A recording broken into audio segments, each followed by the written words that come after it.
बिस्मिल्लाहिर्रहमानिर्रहीम। Dear students, मैं उम्मीद करता हूँ आप लोग खैरियत से होंगे। अल्लाह ताला हम सबको सेफ रखे और सेहत और तंदुरुस्ती अता करे। आज सुबह बेटा आपकी क्लास इसलिए नहीं हो सकी कि यूनिवर्सिटी ऑफ सरगोदा में भी एक मीटिंग थी ऑनलाइन क्लासेस के हवाले से, तो वहाँ पे इनवाइटेड था, इसलिए वहाँ से अभी कोई आधा घंटा पहले सरगोदा से वापस लौटा हूँ। तो अभी आपकी क्लास हो रही है। मैं माजरत चाहता हूँ कि आप लोगों को इंतजार की ज़हमत उठाना पड़ी, लेकिन ये सारे सिलसिले साथ साथ चलते हैं। चलें, अच्छा एक चीज़ और ज़रा नोट कीजिएगा बेटा कि कल इंशाअल्लाह ताला कल से ऑनवर्ड जो अपनी क्लास की टाइमिंग होगी वो 9:15 से 10:45 तक होगी।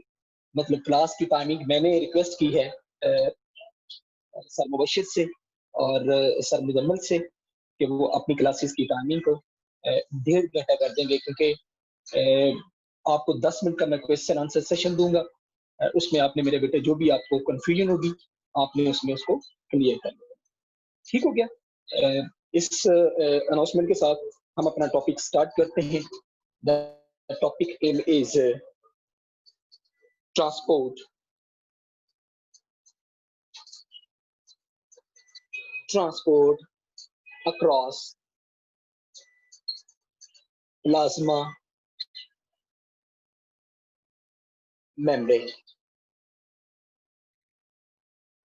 प्लाज्मा मेम्ब्रेन के अक्रॉस जो ट्रांसपोर्ट ऑफ मॉलिक्यूल है वो कैसे होती है। इससे पहले पुत्र हमने पढ़ा उसका स्ट्रक्चर, जिसमें यूनिट मेम्ब्रेन मॉडल हमने पढ़ा, फ्लूइड मोज़ेक मॉडल हमने पढ़ा, जिसमें मैंने आपको बेटा different molecules present in plasma membrane मैंने आपको वो बताया।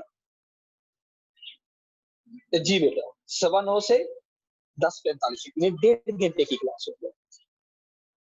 अच्छा चलिए बेटा 2-3 पॉइंट है, मैं आपके सामने इसको लिखता हूँ, फिर हम इसको आगे कैरी ऑन करेंगे। आपको पता है plasma membrane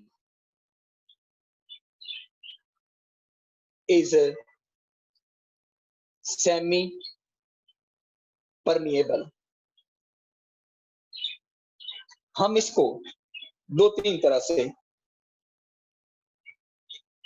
MD cat class जो अपनी होगी वो मुजम्मल साहब आपको टेक्स्ट कर देंगे ग्रुप में, आप बेफिक्र रहें।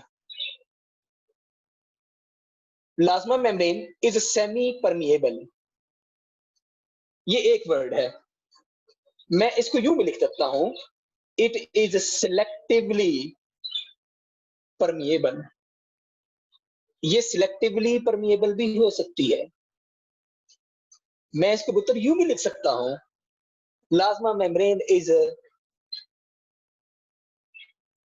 Plasma membrane is partially permeable. मतलब ये तीनों वर्ड सिनोनिम्स में आते हैं। Semi permeable, it allows to some molecule to pass while block the others. Selectively permeable, allows some molecule to pass but block the others. Partially permeable, it allows some molecules to pass but block the other molecules. Membrane, जो plasma membrane है, it is always selectively semi and partially permeable.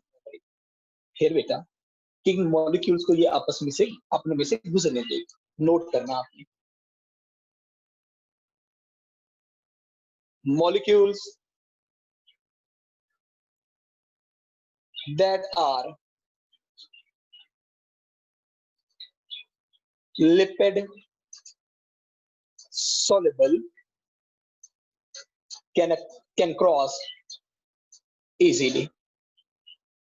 वो compound जो lipids के अंदर solubles होते हैं बड़े आराम से बेटा वो प्लाज्मा मेम्ब्रेन के लिपिड बाइलेयर में से पास हो जाएंगे।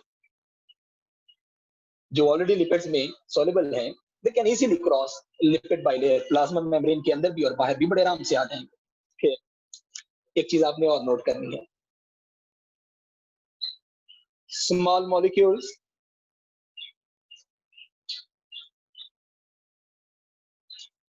like water, glucose, and gases easily pass, बड़े आराम से. क्यों? बिकॉज वाटर, ग्लूकोज और गैस के जो मॉलिक्यूल्स होते हैं, they are neutral in nature. चूंकि केमिकली ये न्यूट्रल होते हैं, can easily cross the plasma membrane, नहीं रोकेगी उसको, प्लाज्मा मेम्ब्रेन इनको नहीं रोकेगी. हाँ, फिर सवाल ये पैदा होता है, प्लाज्मा मेम्ब्रेन किन को रोकेगी? Ions that bear charge can be blocked or not easily cross plasma membrane. तो फिर बेटा इनको क्या करना पड़ता है? इनको कैरियर प्रोटीन का और चैनल प्रोटीन का सहारा लेना पड़ता है. आयंस जिनके ऊपर चार्ज होता है, वो कभी भी मेम्ब्रेन को इजीली पास नहीं करते, बल्कि उनको फिर किसी चीज का सहारा लेना पड़ता है. जैसे मैंने आपको कल बताया कि प्लाज्मा मेम्ब्रेन के अंदर कैरियर प्रोटीन्स भी होती हैं और चैनल प्रोटीन्स भी होती हैं, फिर वो उनमें से पास होके प्लाज्मा मेम्ब्रेन को क्रॉस करते हैं. अच्छा बेटा, जब हम मूवमेंट की बात करते हैं, तो टाइप्स ऑफ मूवमेंट्स कौन सी हैं? टाइप्स ऑफ मूवमेंट यानी प्लाज्मा मेम्ब्रेन को क्रॉस करने में कितनी टाइप्स होती हैं? तो जरा देखिएगा, पहले मैं इसको डिफाइन करूंगा, लफ्ज लिखूंगा, आपको खुद समझ आ जाएगी. पहले डिफ्यूजन. चलो मेरा मित्र, आपको ये पता है, हम जब डिफ्यूजन को डिफाइन करते हैं तो आप कहते हैं movement of molecules, movement of solutes from high concentration area to low concentration area. बड़े आराम से आपने इसको डिफाइन करना है, क्योंकि आपने जब से बायो पढ़ी है, आपने डिवीजन को हमेशा इसी तरह से डिफाइन किया है, the movement of solutes from high concentration area to low concentration area. चलो मेरा पुत्र, जरा फिर आपको ये डेफिनेशन भी आती होगी. What is osmosis? देखना, movement of water molecules from high concentration area to low concentration area. ये मेरा पुत्र, आपने ये भी डेफिनेशन पढ़ी हुई है. अगर मैं आपसे ये कहूं कि बेटा what is the difference between osmosis and diffusion, तो आपने बड़े आराम से कहना है, सर डिफ्यूजन में मूवमेंट ऑफ सॉल्यूट्स मॉलिक्यूल होते हैं, लेकिन जब आप ऑस्मोसिस की बात करते हैं तो it carries the movement of water molecules. वरना दोनों की डेफिनेशन सेम है. What is diffusion? The movement of molecules, of solute molecules from an area of high concentration to area of low concentration, that is called diffusion. But what is osmosis? Osmosis is a movement of water molecules from an area of high concentration to an area of low concentration. मेरा बेटा, आपने chapter number 14 first year में water potential के लिहाज से भी osmosis को define किया हुआ है. जरा उसकी डेफिनेशन भी मुलाजा कीजिएगा. Movement of water molecules from an area of high water potential to an area of low water potential, that is called osmosis. तो ये दो तरह की मूवमेंट जो मैंने अभी आपको डिफाइन की, इसमें कोई आपको प्रॉब्लम है तो मुझे अभी बताएं, वरना मुझे इजाजत दें, मैं इसको रेज करूं. ओके का मैसेज करें, मैं इसको रेज करूं.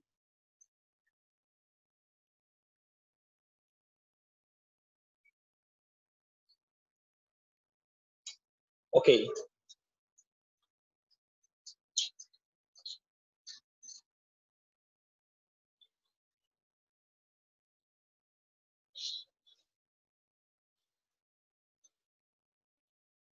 जो तीसरी टाइप है मॉलिक्यूल मूवमेंट की, दैट इज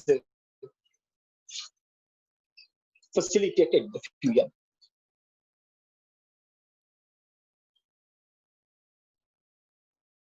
facilitated डिफ्यूजन। ये पुत्र कौन सी डिफ्यूजन है, जरा देखिएगा। इट इज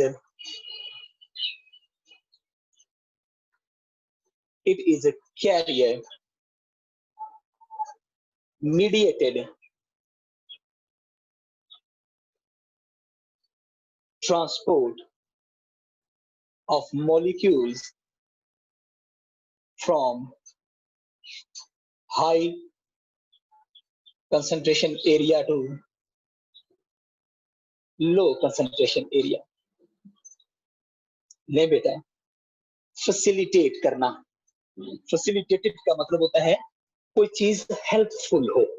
अब ये वो मॉलिक्यूल होते हैं जो खुद से मेम्ब्रेन को क्रॉस नहीं करते, बल्कि फिर क्या है, कैरियर प्रोटीन्स होती हैं जो कि उन मॉलिक्यूल्स को across the plasma membrane move करवाते हैं। ये जो कैरियर प्रोटीन्स होती हैं, हम इस कैरियर प्रोटीन्स मीडिएटेड ट्रांसपोर्ट को कहते हैं। It is facilitated diffusion. Diffusion है किस वजह से, from an area of high concentration to an area of low concentration, that is diffusion.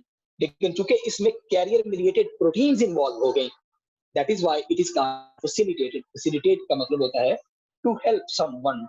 जब मॉलिक्यूल्स की हेल्प करेगी प्रोटीन, हम इस तरह की मूवमेंट को कहेंगे फैसिलिटेटेड डिफ्यूजन। ये जो फैसिलिटेटेड डिफ्यूजन होती है, इसके बाद बेटा जब हम बात करें तो एक चीज जरा देखिएगा, हम ओवरऑल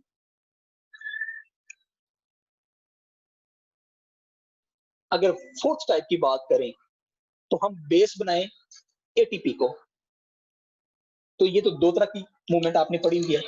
एक पढ़ी हुई है पुत्र आपने विदाउट एटीपी,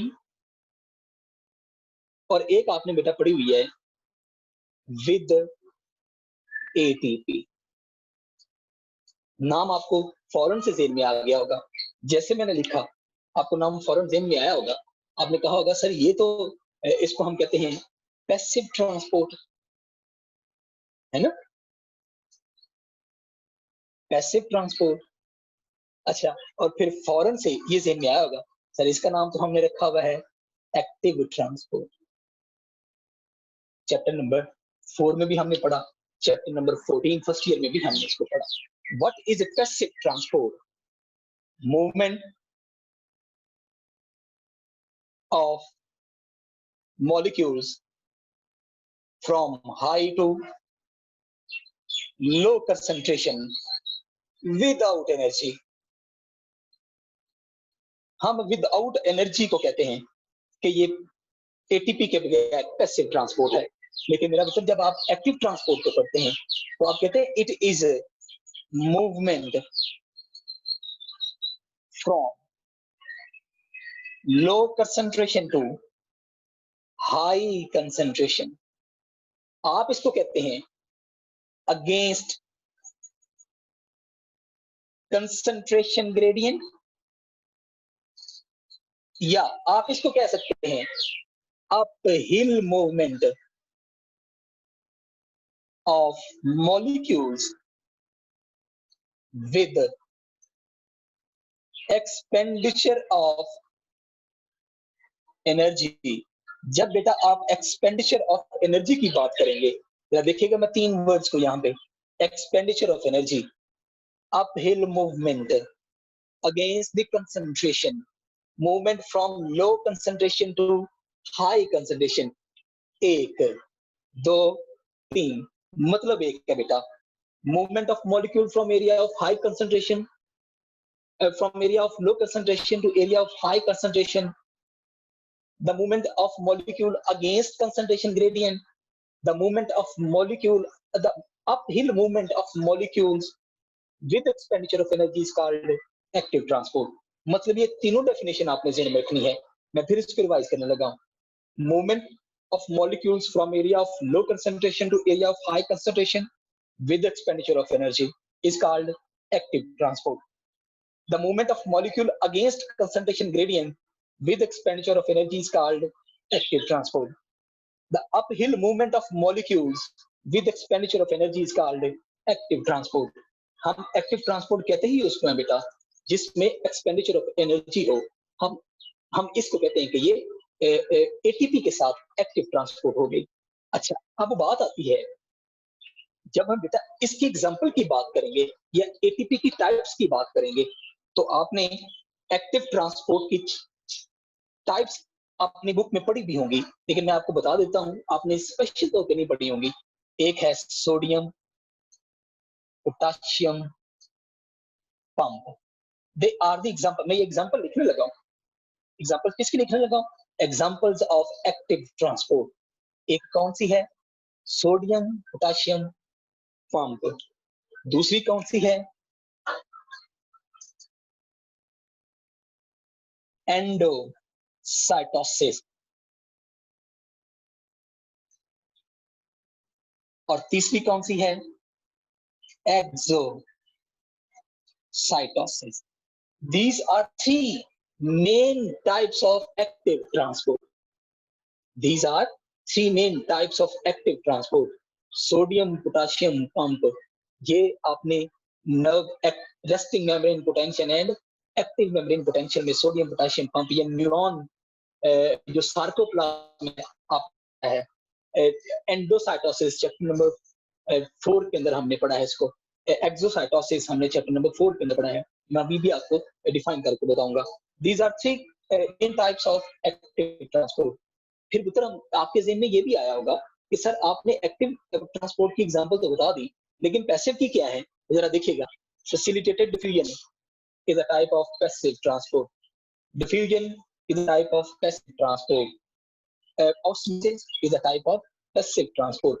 वो ट्रांसपोर्ट जिसमें एनर्जी बिल्कुल खर्च ना हो, हम उसको कहते हैं कि ये पैसिव ट्रांसपोर्ट है।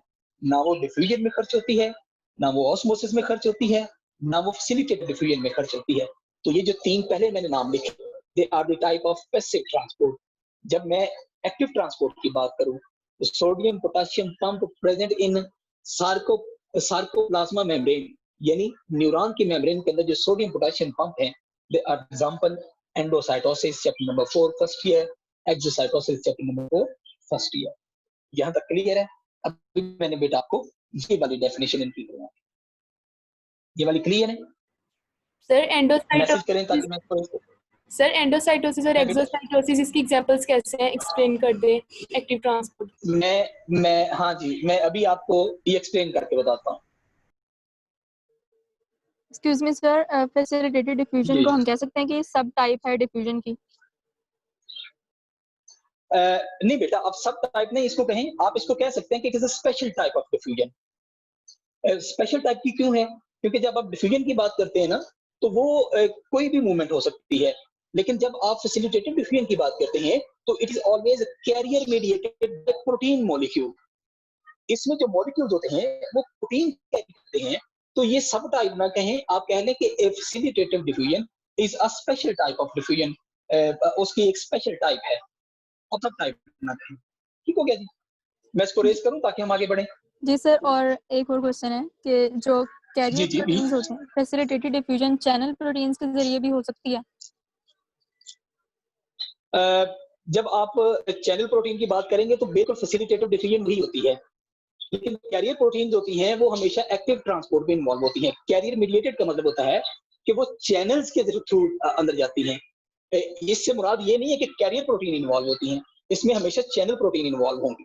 कैरियर प्रोटीन जब भी आएगी वो सोडियम पोटेशियम पंप होती है बेटा, दैट इज कैरियर प्रोटीन, और उसमें हमेशा एटीपी इस्तेमाल होती है। और कोई क्वेश्चन?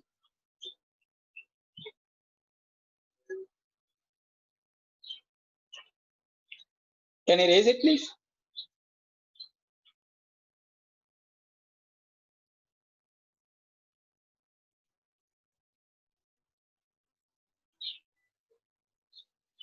चलिए,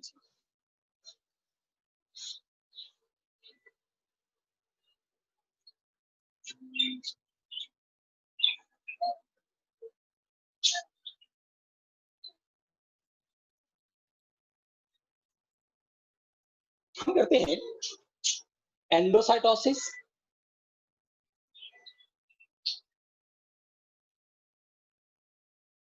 एंड एक्सोसाइटोसिस। मैं इसको डिफाइन करता हूँ, आप इसको जरा देखिएगा। Definition chapter number 4 first year में आपने पहले भी इसको डिफाइन किया कि जब भी बेटा हम बात करेंगे, हम बात करते हैं intake of materials by infolding of plasma membrane. जब आप प्लाज्मा मेम्ब्रेन की बात करें और वो मटेरियल्स को हमेशा इनटेक करे बाय इनफोल्डिंग इट्स सेल, तो हम तो कहते हैं कि ये एंडोसाइटोसिस है। मेरा बच्चा, आपने इसकी दो टाइप्स पढ़ी हुई हैं, एक हम कहते हैं फेगोसाइटोसिस और एक हम कहते हैं pinocytosis. What is phagocytosis? Intake of solid material by cell. Intake of solid material by cell. इसका मतलब क्या होगा बेटा? Intake of liquid material by cell membrane या प्लाज्मा मेम्ब्रेन जब सॉलिड मटेरियल को इनटेक करता है तो वो फिगोसाइटोसिस है। जब वो लिक्विड मटेरियल्स को इनटेक करता है तो that is known as pinocytosis. इसमें बेटा जब आप एक्सोसाइटोसिस की बात करेंगे तो जरा देखिएगा, it is expel out of waste material from cell by plasma membrane. जब बेटा प्लाज्मा मेम्ब्रेन किसी भी वेस्ट मटेरियल को सेल से एक्सपेल कर दे, हम उस प्रोसेस को कहते हैं कि ये एक्सोसाइटोसिस है। एक छोटी सी डायग्राम बनाता हूं, फिर हम इसको देखते हैं कि ये कैसे। देखिए, ये एक्सटीरियर है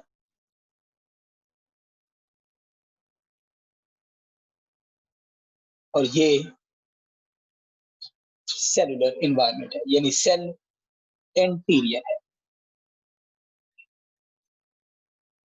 मैं दोनों के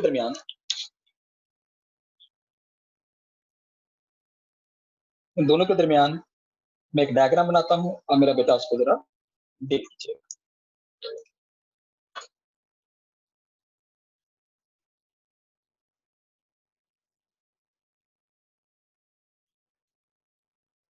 ये एक डायग्राम है,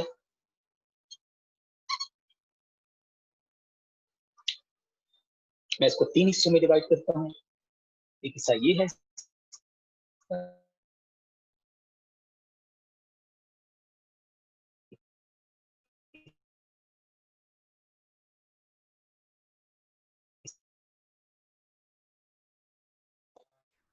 particle is engulfed by infolding of plasma membrane and taken into the cell। जब वो प्लाज्मा मेम्ब्रेन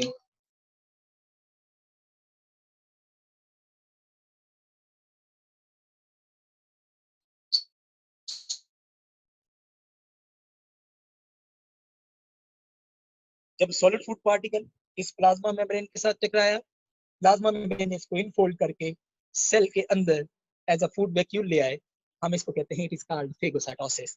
लेकिन बेटा अब वो इसको as a liquid particle engulf करके ले आए, हम इसको कहते हैं कि it is called as pinocytosis. अच्छा, ये तो बेटा हो गई कि ये पाइनोसाइटोसिस है या फिगोसाइटोसिस है। लेकिन बेटा एक चीज आपने याद रखनी है, एक और भी होती है, इसको हम कहते हैं रिसेप्टर मेड एंडोसाइटोसिस। ये आपने वर्ड पहले से सुना है, रिसेप्टर्स मीडिएटेड एंडोसाइटोसिस। क्या मतलब बेटा, जरा देखिएगा, प्लाज्मा मेम्ब्रेन के ऊपर रिसेप्टर्स बने होते हैं। ये रिसेप्टर्स हैं that are protein in nature. ये रिसेप्टर क्या करते हैं, ये इन मॉलिक्यूल्स को इन पार्टिकल्स को अपने साथ बाइंड करेंगे। जैसे बेटा ये इसको अपने साथ बाइंड करेंगे, ये इसको सेल के अंदर ले आएंगे। जब इसको सेल के अंदर लेकर आते हैं तो इनके अंदर बकायदा तौर पर प्लाज्मा मेम्ब्रेन के अंदर कोटेड इंटीरियर्स होते हैं। ये क्या करते हैं, ये कोटेड इंटीरियर्स ऐसे बाहर की तरफ आ जाते हैं और इसके बाद ये जो रिसेप्टर एंडोसाइटोसिस होते हैं, ये रिसेप्टर्स ये इन मॉलिक्यूल्स को अपने साथ बाइंड करके अंदर ले आते हैं। ये उधर वो एंडोसाइटोसिस है जिसकी मैंने आपसे एग्जांपल में बात की थी। It is a type of active transport, मतलब ये भी एक्टिव ट्रांसपोर्ट हो सकता है, जरूरी नहीं। क्लियर नहीं है? स्क्रीन सबकी क्लियर नहीं है या कोई प्रॉब्लम सिर्फ एक के साथ है?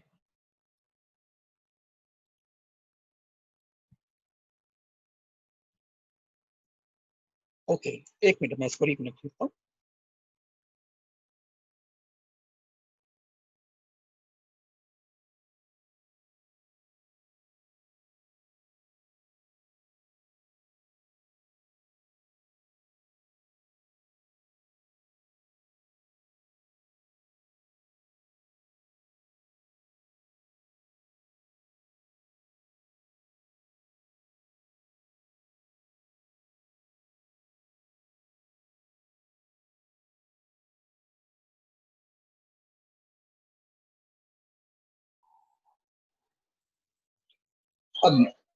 अब जरा मुझे बताइएगा, I hope the screen is clear for you.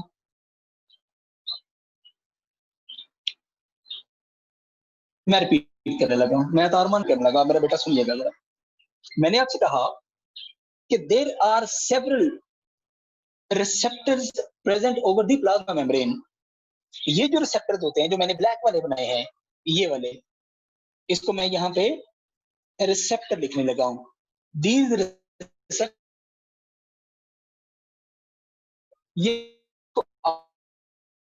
अपने साथ बाइंड करते हैं और in folding in the form of a food vacuole वो अंदर ले आते हैं। ये इसके साथ जब बात करेंगे होते हैं, ये प्रोटीन होते हैं जो कोटेड्स बनाते हैं। जैसे ये कोटेड पिट्स बनेगा, ये फौरन एक फूड वैक्यूल की सूरत में आ जाएगा। अब क्योंकि मॉलिक्यूल्स को रिसेप्टर्स ने कलेक्ट किया, it is called as receptors mediated endocytosis. It's a type of active transport, it's a type of active transport, it is a type of active transport. और जब कोई मटेरियल सेल से बाहर निकले, हम उसको कहते हैं वो एक्सोसाइटोसिस है। अब मुझे बताएं ना जरा, अगर अमीबा है, वो किसी इन्वायरमेंट में रह रहा है, वो इन्वायरमेंट में वेस्ट मटेरियल को बाहर निकालेगा। जब वो बेटा वेस्ट मटेरियल को बाहर निकालेगा, पानी के अंदर तो ऑलरेडी भी वेस्ट मटेरियल मौजूद है।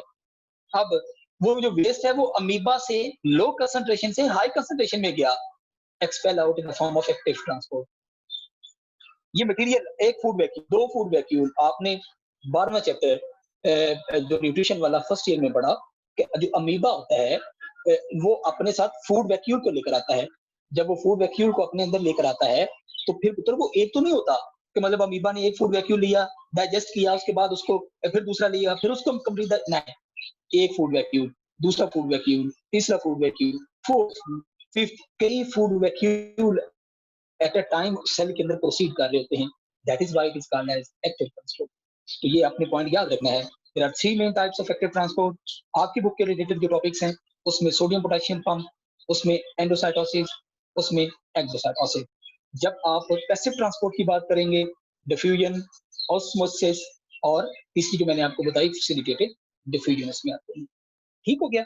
These are the movements across the plasma membrane.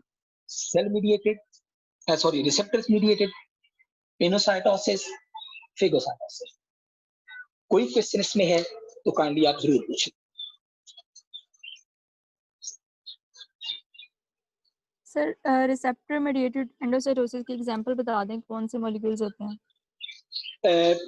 इसमें बहुत सारे जो आयंस होते हैं, जब भी आप बात करेंगे ना बेटा, इसमें जो यूनिसेलुलर प्रोटिस्ट होते हैं, वो सिर्फ फूड को अंदर लेकर नहीं जाते, वो सिर्फ लिक्विड को अंदर लेकर नहीं जाते, they also carry ions from exterior environment to interior environment. वो जो आयंस होते हैं वो रिसेप्टर्स को स्पेशली बाइंड करते हैं। जैसे मैंने आपको बताया कि there are carrier mediated transport, ये भी बिल्कुल उसी तरह से है, लेकिन इसमें चूंकि प्लाज्मा मेम्ब्रेन के रिसेप्टर्स होते हैं इसलिए हम इसको रिसेप्टर मीडिएटेड एंडोसाइटोसिस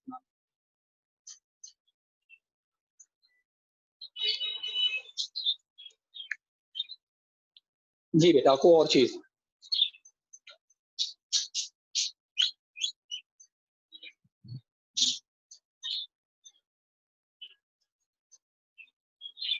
चलें जी। इसके बाद मैं इसको रेज करूं, should I raise it please?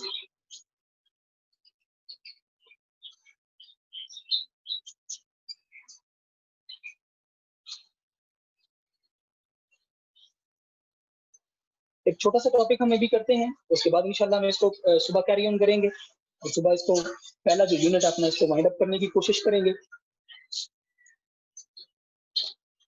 अपना जो फोर्थ लर्निंग पॉइंट है यूनिट 1 का वो है structure and function of cellular organelles. जो सेलुलर ऑर्गेनेलिज हैं उनका स्ट्रक्चर और फंक्शन क्या है। This is our fourth learning outcome. मैं बेटा सेलुलर ऑर्गेनेलिज को 3 हिस्सों में डिवाइड करूंगा। एक को मैं डिवाइड करूंगा हेडिंग में नॉन मेम्ब्रेनस ऑर्गेनेलिज,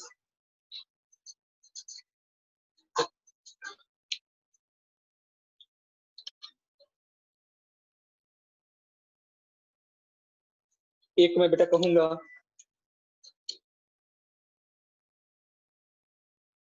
सिंगल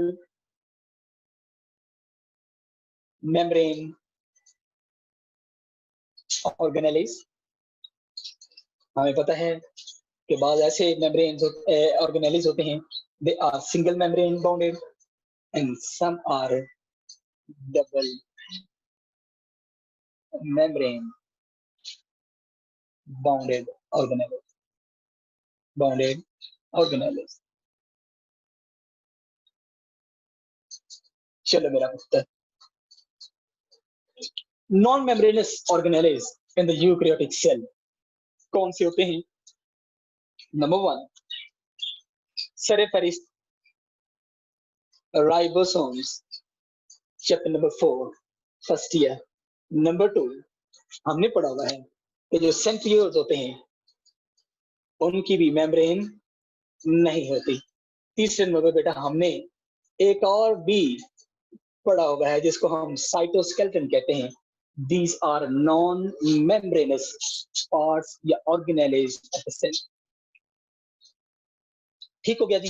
अच्छा, इसी तरह जब हम सिंगल मेम्ब्रेन बॉन्डेड ऑर्गेनेलिज की बात करेंगे तो सबसे पहले जो हमारे ज़हन में आता है वो आता है endoplasmic reticulum, Golgi bodies, lysosomes, उसके बाद पेरोक्सिसोम्स, ये भी आपने पढ़ा हुआ है, डीडब ने इसको डिस्कवर किया।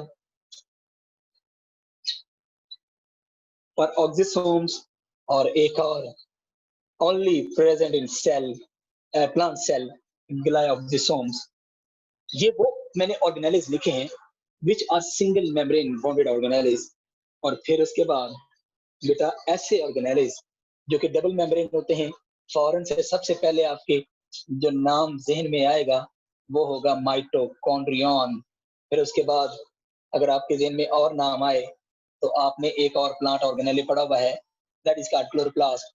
और उसके बाद the main part of this cell that is known as nucleus. ये हमने इसको क्लासिफाई किया on the basis of the membrane. Either membrane होती नहीं है तो they are non-membranous organelles like ribosomes, centrioles, and cytoskeleton. Single membrane bonded organelles are endoplasmic reticulum, Golgi bodies, lysosomes, peroxisomes, glioxysomes. Double membrane bonded organelles are mitochondria, chloroplast, and nucleus. ये बेटा इसमें कुछ चीजें थी जो अभी आपने फौरन लिखा। अब मैं आपको इस स्टार्ट में जाने से पहले मैं आपको ये बताना चाह रहा हूँ कि बेटा ये जो हमने ऑर्गेनेलिज के नाम लिखे हैं इनको डिस्कवर किस किसने किया? Who discovered these? Like हमने पढ़ा हुआ है कि Didov discovered the ribosome, Didov also discovered peroxisome, Camillo Golgi discovered the Golgi bodies। तो ये मतलब किस साइंटिस्ट ने कौन सा ऑर्गेनेल डिस्कवर किया ये भी बहुत दफा एमसीक्यूज में आपके एमडी कैट में आ चुका है, तो मैं इसको रेज करके ऑर्गेनाइज और उसके डिस्कवर्ड साइंटिस्ट के बारे में आपको बताता हूँ, आप उसको भी नोट कर लीजिएगा। शुड आई रेज इट ना, मैं इसको रेज कर दूं?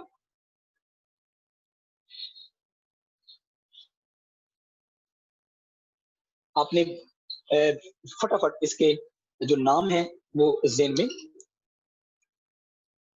इसको बल्कि नोट करते जाना है। जैसे पहला ऑर्गेनाइज हम लिखेंगे ribosomes, scientist name is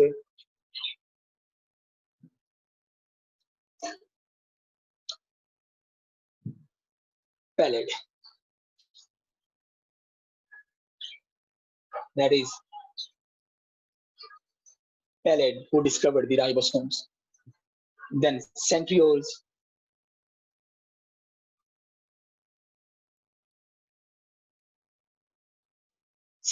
discovered by Bin-Laden,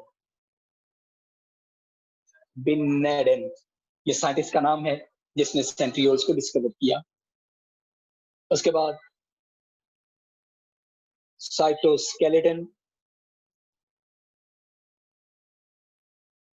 discovered by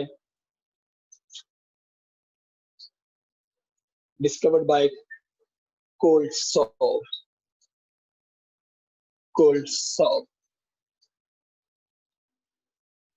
Endoplasmic reticulum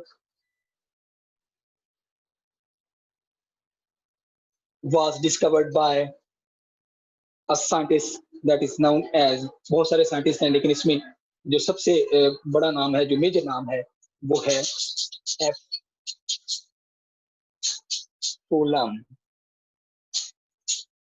इसी तरह गोल्जी बॉडीज, जैसे आपके ये एमसीक्यूज भी बहुत दफा आ चुका है इंटर में भी। Golgi bodies is discovered by Camillo Golgi. He discovered, Japanese scientist था जिसने इसको डिस्कवर किया। Lysosome, a single membrane bonded organelles that was discovered by Dieter. ये भी बहुत दफा शॉर्ट क्वेश्चन में आ चुका हुआ है, और सॉरी एमसीक्यूज में आ चुका हुआ है। Peroxisomes,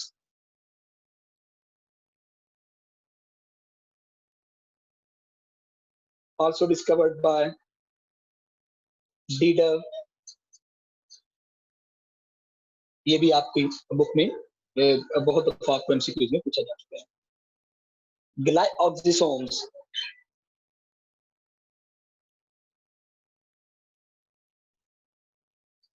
and that glyoxysome was discovered by Harry Beaver. Harry Potter नहीं, हैरी बीवर। और इसके बाद माइटोकॉन्ड्रिया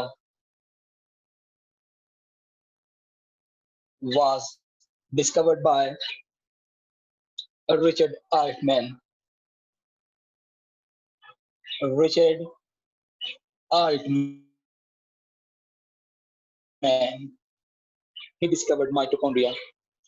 चलो, ये तो आपको जरूर आता होगा। Nucleus was discovered by Robert Brown. Robert brown ने इनको डिस्कवर किया। ये बेटा मैंने साइंटिस्ट के नाम लिखे, ये मैंने ऑर्गेनाइज के नाम लिखे। ये बहुत दफा इसमें से एमसीक्यूज बन चुके हैं, तो आप बेटा इसको भी जरा अपने ध्यान में जरूर रखिएगा। इंशाल्लाह ताला अज़ीज़ कल इसमें कोई क्वेश्चन है तो जरा पूछ लीजिएगा, लेकिन इंशाल्लाह अगर ना हुआ तो कल हम अपने ये जो structure and function of ribosome है इस पर कल हम स्टार्ट करेंगे। कोई क्वेश्चन है तो काइंडली आप जरूर पूछें।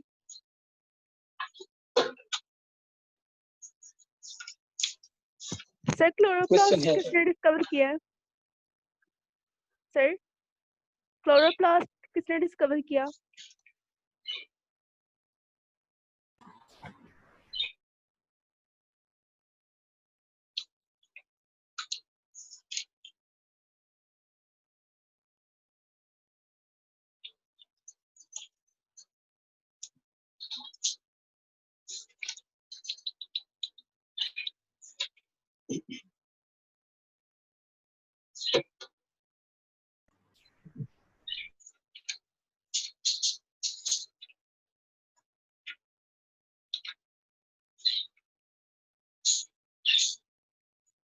अच्छा, एक चीज आपने याद रखनी है। हेलो, आपको आवाज आ रही है मेरी?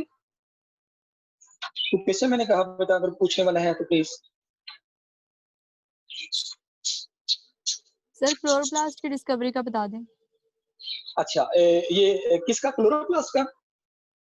अच्छा पुत्र, जी आपने ये सर। ध्यान में रखना है, जो क्लोरोप्लास्ट है that was discovered by Engelmann, लेकिन ये आपके सिलेबस में नहीं है। It is not the part of your syllabus, क्योंकि जो क्लोरोप्लास्ट है वो एक ऐसा ऑर्गेनेले है जो कि आपके सिलेबस का हिस्सा नहीं है। जब हम ये ऑर्गेनेलिस पढ़ेंगे तो उसमें प्लांट के रिलेटेड कोई भी ऑर्गेनेले इसमें शामिल नहीं होगा, तो लिहाजा क्लोरोप्लास्ट आपके बुक का सिलेबस या सिलेबस का हिस्सा नहीं है। जो एनिमल रिलेटेड ऑर्गेनेलिज हैं, अब वो आप उसमें से ही हम पढ़ेंगे और उसमें से ही आपको एमसीक्यूज आएंगे। जी, और कुछ? सर आपने कहा था ना कि यूकेरियोट्स में जो मैसेंजर आरएनए होता है उसकी हेड और टेल बनती है जब वो साइटोप्लाज्म में जी, जी। रिलीज होता है, जी, जी, लेकिन ऐसे जो ही। प्रोकैरियोट्स होते हैं उनका जो आरएनए है वो भी तो साइटोप्लाज्म में होता है, तो उसमें हेड और टेल क्यों नहीं बनती? बेटा, आपने क्वेश्चन बड़ा अच्छा पूछा है। जब यूकैरियोटिक के अंदर न्यूक्लियस से मैसेंजर आरएनए बन के साइटोप्लाज्म में आता है, तो it has to take a long journey, it has to travel from nucleus to cytoplasm. मतलब एक बड़ा लंबा सफर तय करके उसने आना होता है। सेल में बहुत तरह के न्यूक्लियेजेस एंजाइम होते हैं जो कि मैसेंजर आरएनए को डाइजेस्ट कर सकते हैं। तो फिर यूकैरियोटिक सेल्स जो होते हैं वो उसको हेड एंड टेल लगाते हैं, वो इस वजह से ताकि न्यूक्लियेजेस एंजाइम उसको डाइजेस्ट ना कर सके। जब वो एक लॉन्ग जर्नी तय करके आएगा तो वो उसको डाइजेस्ट नहीं कर सकेगा, बिकॉज हेड और टेल उसकी लेंथ को सेव करते हैं। अच्छा, बात प्रोकैरियोटिक की हम करें तो उसमें मैं आपको ये बता दूं, चूंकि वो साइटोप्लाज्म के अंदर ही बनता है, फौरन से आके राइबोसोम उसके साथ अटैच हो जाते हैं, तो फौरन से रीड करना शुरू कर देता है। तो हम उसको कह देते हैं कि उसको जरूरत नहीं होती, बिकॉज वो फौरन से अपनी चीजों को ट्रांसलेशन स्टार्ट हो जाती है। जब फौरन से उसकी ट्रांसलेशन स्टार्ट हो जाती है तो फिर उसको डाइजेशन की कोई न्यूक्लियस नहीं कर सकता, इस वजह से उसको हेड एंड टेल की जरूरत नहीं पड़ती। Thank you sir. जी, चलें बेटा, इंशाल्लाह फिर हम कल इसको कैरी ऑन करेंगे अपने टॉपिक्स को। आप लोगों का शुक्रिया, आपने वेट किया, सारा दिन आपने जरूर वेट किया होगा। बाकी कल इंशाल्लाह हम इसको कैरी ऑन करेंगे।